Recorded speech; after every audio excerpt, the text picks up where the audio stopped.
The meeting, Golda Meir, who later became the prime minister for the state of Israel, wrote many years later after the conference that sitting there, she said, in that magnificent hall and listening to the delegates of 32 countries rise each in turn to explain how much they would have liked to take in substantial numbers of refugees and how unfortunate it was that they were not able to do so was a terrible experience. There was a cartoon in one of the German newspapers afterwards that says, "No one wants them." So this was another opportunity, and that's one of the ways the situation today is being looked at as an opportunity, and I will talk about that more. But the opportunity is not being taken advantage of. And so we haven't really learned anything from the past. I wanted to put this in some kind of factual context as well, because there are a lot of untruths about the numbers and where they're coming from that are being kind of circulated. Far from being compelled by economic reasons, because we're getting that argumentation a lot that the vast majority are economic migrants, 62% of the refugees coming to Europe are coming because of conflict, who have a right to ask for asylum in these countries. So these are not primarily economic migrants that are coming. In fact, only 1% of those coming are in Calais, because you also get these, incredible pictures, especially now with Brexit coming up, of these, I think David Cameron called them swarms of people coming into Calais to try to get to the UK. But it is actually not the case. You'll find, most of the refugees are not even in Europe, so it's not that the crisis is actually here. Only 0.27% of Europe's total population would be the new immigrants, about 1 million to 1.2 million who are asking for asylum in Europe. And this is hardly going to bring about the collapse of European social order or European civilization. Europe can very easily assimilate these kind of numbers, especially since Europe is the wealthiest continent. They also say that the social infrastructure in Europe is at the breaking point. I saw that. Yeah, it was one of the Brexit posters that said that someone showed in a lecture in the last few days. These masses of migrants coming in that are going to take away the jobs from everyone. In fact, let me emphasize this again. The crisis. What we call the migration crisis or refugee crisis in Europe is the crisis of mismanagement. It is not a crisis of the numbers that are coming in, because the real crisis in terms of numbers is in Lebanon. We ask a country 1/10 the size of Europe to take in 100 times more immigrants than all of Europe. So the real migration crises are in those places. In Lebanon and in Turkey, but not in terms of numbers in Europe. Our crisis is a crisis of being unable to manage the situation. One of the, we instigated in the EU a maritime operation in the Mediterranean to save those refugees that were coming primarily from Turkey. And then we stopped these operations, these life-saving operations, in the fall of 2014, thinking that would stop the flow of refugees.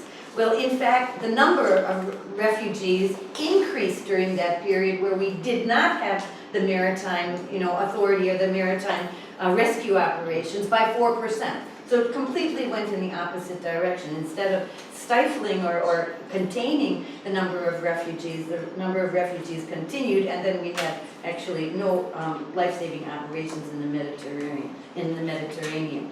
So politics has failed in this crisis in Europe for many different reasons. And another of the misconceptions is that, in fact, at the beginning of 2015, 45% of the refugees and migrants were coming to Germany from the 6 Western Balkan countries, and not even from the Middle East. So, and I have seen a lot of the camps in Germany where they have primarily migrants from and refugees from the Balkans. And it was only very late in October of 2015 when the German Parliament took some action on this issue because it was completely unexpected. Neither in, let's say, Kosovo or in the other Western Balkan states had they any idea that so many people were going to leave when this opportunity arrived. So only in October in 2015 did the German Parliament declare that all 6 of the Balkan states were safe third countries, which meant that they were not to be considered for asylum. But this was pretty much after the fact. Another background issue is that, but this is this was one of the main routes until Hungary started closing off the border. I'm sure you've all seen that picture before. Another one of the exacerbating circumstances was that the funding for the World Food Program, which was feeding most of the refugees in the camps, was cut. So these people were faced with either starvation or movement. And one of my basic theses here is that we need to expand the options or the life chances that the refugees are making, because they're given impossible decisions to make. I'm not going to go through. I just wanted to give an example here. How out of touch European politicians and bureaucrats are with what is actually happening in the world. In Germany, when Angela Merkel decided to take in more refugees, they sent out a Twitter because they wanted it to go out to the European capitals, they thought, about the expansion of the border and taking in more refugees in Germany. So they sent out this Twitter. Well, within 30 seconds, it was in Kabul, this Twitter, of course. And they, and all over the Middle East. So that is what initiated one of the first waves of people coming from Syria and the Middle East. I mean, they hadn't, the politicians in Germany had no conception how interconnected we are through communications. They didn't understand that everyone everywhere has a mobile phone and can get this information just immediately. One of the reasons that I decided, or I agreed to do this kind of a presentation, was that when they first started coming through Hungary, I worked at the Keleti train station for about a week during that very, very difficult summer. And so the first refugees that we saw there were primarily from Syria. I would say about 50% from Syria, young families, well-educated. So a lot of university students like Jamil, a lot of young families with young children. That was maybe a bit more than 50%. But then there were another 50% from Afghanistan and from Bangladesh and they were mostly young men. So they weren't such a mixed group as with the Syrians. But it was, it was chaotic, but it was not violent. They did not have enough water resources, but somehow we made do. And there was absolutely no international representation the whole time I was there. The care and the provision of the refugees was only made by civil organizations in Hungary. So, I saw these television programs, Hungary bashing, which is a new kind of sport. But there was absolutely no UNHCR representation. There was no EU representation monitoring, the people there. It was only due to the generosity of the local people that fed, sometimes in one day, we would feed out 5,000 to 6,000 people. So I wanted to emphasize the role that civil society played. Also, I have to say, of the foreigner community who had more experience in these types of situations. So there were the, who are the ones that always are helping the, it's not the Methodists, you know, who go to and bring, ecumenical religious groups that came in to help, and they were very well organized. But you know, this is an unprecedented situation for which the the Hungarian community had no experience. So these are just some pictures taken from Calgary. I wanted to. Angela said that they would manage somehow. So yes. Yeah, she said that. In extreme contrast to pictures of other countries. But then we got this picture which somehow brought the gave the refugee crisis a human face. I mean, Aylan was one of over 200 children that have drowned in the Mediterranean, and we have not taken any action about that. But this at least brought it to a level where it could no longer be ignored. So I think I'm going to skip this place. I mean, there are different, of course, different reactions in different places, and Jamil mentioned this too. I have these wonderful pictures of refugees being welcomed in Munich and everything. And then we have these, bombings of refugee communities in Sweden. And these were two other stories I was going to tell, but Jamil gave a good enough thing. I wanted to talk a little bit about transforming this, what I say are completely unacceptable options that we present refugees with, and why we need to transform the whole refugee paradigm. So we have not done anything about all of the people who are being drowned in the Mediterranean. We have international treaties that recognize the right to asylum, but we are not implementing them. We say we try to arrest the human smugglers, but the refugees are left with no other option to get here. We have cheap airplane flights. We have trains. We have buses. Why couldn't we have brought them in a legal manner? We don't give them any other option but to use illegal means to get to Europe.